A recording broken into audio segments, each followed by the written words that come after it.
Göbekli Tepe, an enigma in its own right, is considered a striking milestone in human history. This archaeological site, located approximately 15 kilometers from the city of Şanlıurfa in Turkey, was first discovered by German archaeologist Klaus Schmidt in 1994. Among the impressive features of Göbekli Tepe are its height of 15 meters and diameter of 300 meters, along with over 200 pillars weighing 10 tons each.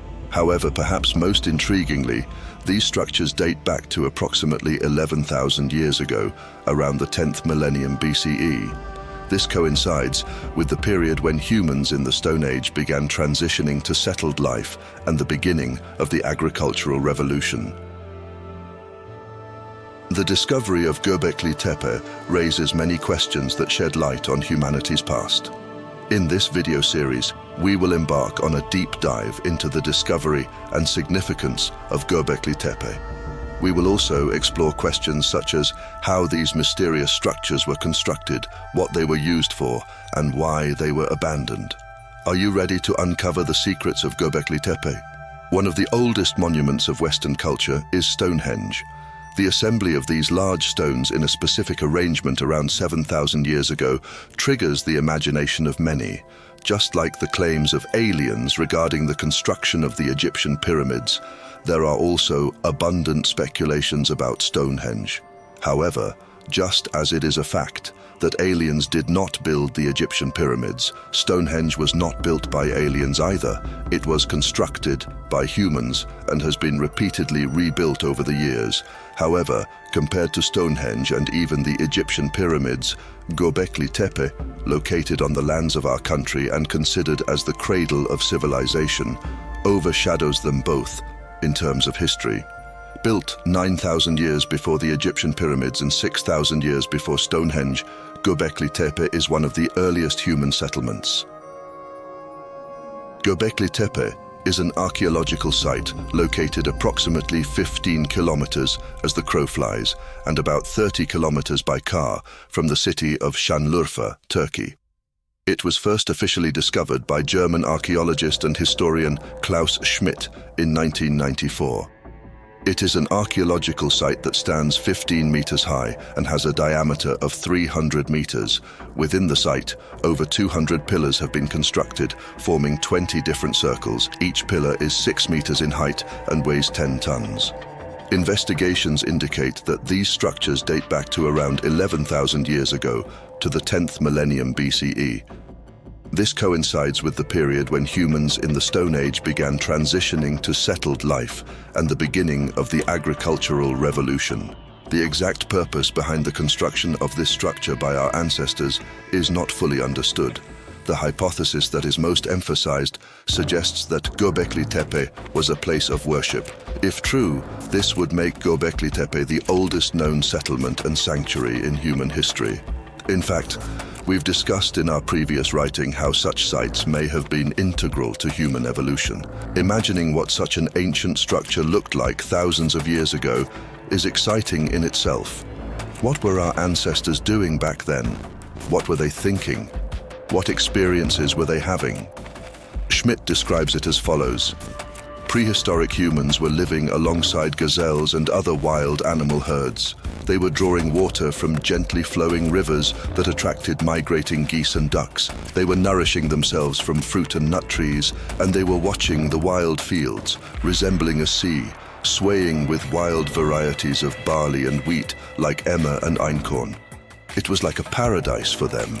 In fact, Göbekli Tepe was initially identified in 1963 through a joint effort between the University of Chicago and Istanbul University.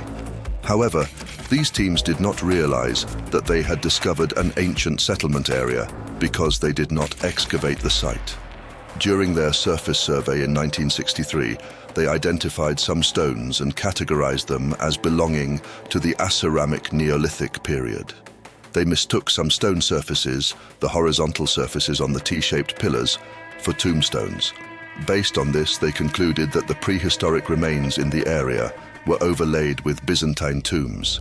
Göbekli Tepe was used as agricultural land for many years. Local farmers frequently moved the stones in the area, affecting the upper layers of the excavation site. In fact, they even broke some of the pillars, mistaking them for ordinary stones. Göbekli Tepe, holding the title of the world's oldest temple, remains a highly significant area in the history of humanity.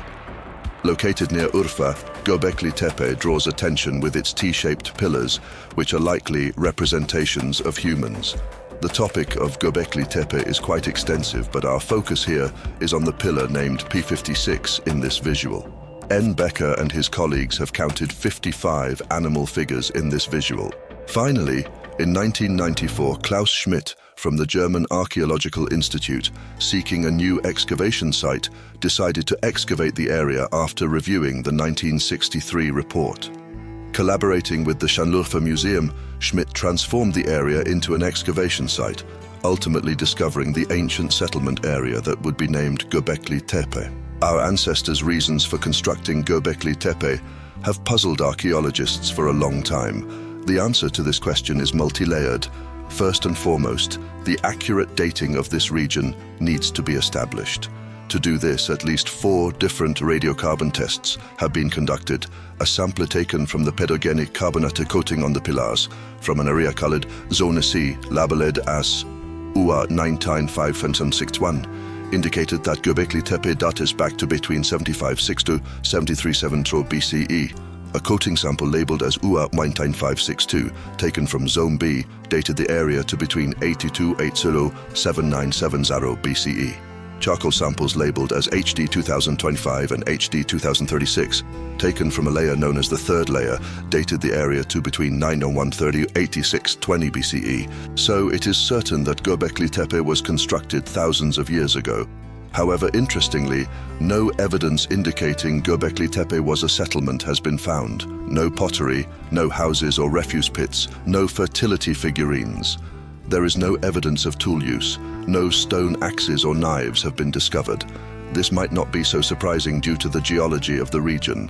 Because Göbekli Tepe was built on abundant limestone, the workers could easily shape the stones into pillars and transport them for hundreds of meters, even without very hard tools.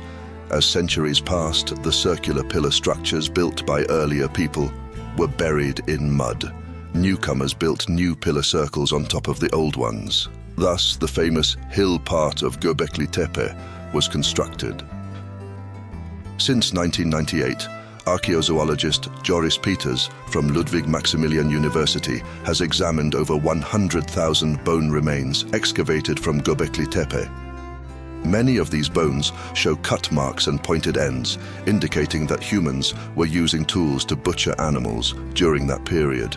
So, even though no tool residues have been found, evidence has been found indicating activities that could only have been done with tools.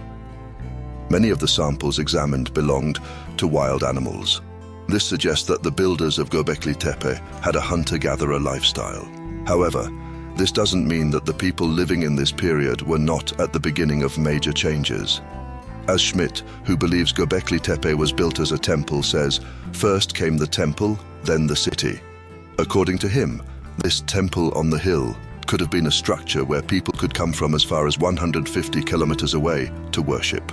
The animal remains found here might have been not only for sustenance, but also offerings to the dead, and perhaps to the gods. Temple or shelter? There is no direct evidence that the structure was a temple. Some experts believe it may have been a shelter or refuge instead, because the need for shelter was likely much stronger than the need for worship among our ancient ancestors, and it is much more likely to have been built as a resting point when migrating between distant regions. Nevertheless, the drawings on the pillars, such as the animal figures mentioned above, lead to the thought that the origins of shamanistic belief began here. Perhaps while a complete concept of God had not yet formed, our ancestors began developing powers and belief systems to explain frightening experiences like death. This could explain the later belief seen in the Sumerians that agriculture, animal husbandry, and weaving were brought to humans from the sacred mountain Ikur. Interestingly, there are no mass depictions of hunting or wild drawings of wounded animals on the pillars.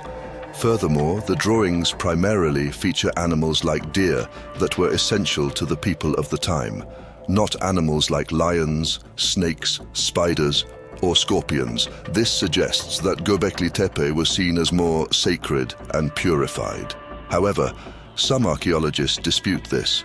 While less common, there are quite intriguing, almost psychedelic and wild drawings. For example, while there are not many drawings of animals like scorpions, one pillar has a small scorpion drawing about the size of a pouch. However, we know that scorpions of this size did not exist. In the same drawing, a jackal-like animal's rib bones are broken and spread apart. In another, a duck-like drawing without eyes swims over a quite detailed drawing of a wild boar. The wild boar's penis is erect. In another relief, the outline of a fox is drawn. However, numerous snakes are sprouting from where its penis should be.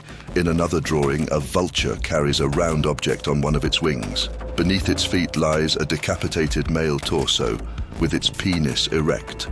Perhaps the drawn animals corresponded to mythological characters. Göbekli Tepe's most significant impact lies in fundamentally changing our ideas about our hunter-gatherer ancestors. It was generally believed that hunter-gatherers were devoid of elements such as art, unable to construct large structures. Similarly, it was thought that complex symbolic systems were absent among hunter-gatherers, social hierarchies were not well defined, and division of labor was limited. However, if Göbekli Tepe was indeed constructed by non-settled, nomadic hunter-gatherers, then we need to completely rethink this idea. Because without the elements mentioned above, it would be impossible to construct a structure spanning nearly 90,000 square meters. Additionally, Göbekli Tepe exhibits a much more complex architecture than all other excavation sites from that time period. Since the discovery of Göbekli Tepe, other sites with similar structures such as Hamzan Tepe, Karahan Tepe, Harbetsuvan Tepesi, Sefer Tepe, and Taslı Tepe have been identified, but many of these are much smaller and simpler in structure compared to Göbekli Tepe. However, the discovery and geographical locations of these other sites confirm that they were indeed gathering and perhaps worship sites for hunter-gatherers. According to one view, Göbekli Tepe was located at the center of all these smaller gathering sites and served as a sort of headquarters. There are many unknowns surrounding Göbekli Tepe. For example, the exact meaning of the discovered stone carvings has not been deciphered. How nomadic societies managed to organize themselves to build such a structure remains not fully understood. If no one lived within this structure, could the animal drawings made be interpreted as totems or charms against evil spirits? No one knows. However, regardless of the uncertainties, around 8000 BCE, Göbekli Tepe began to lose its function, and people ceased to build new pillars here. Eventually, they completely abandoned this intriguing structure. This extraordinary discovery, dormant underground for thousands of years, awaits the research and efforts of scientists who seek to shed strong light on the past of human evolution, or as Carl Sagan said, something incredible is waiting to be known.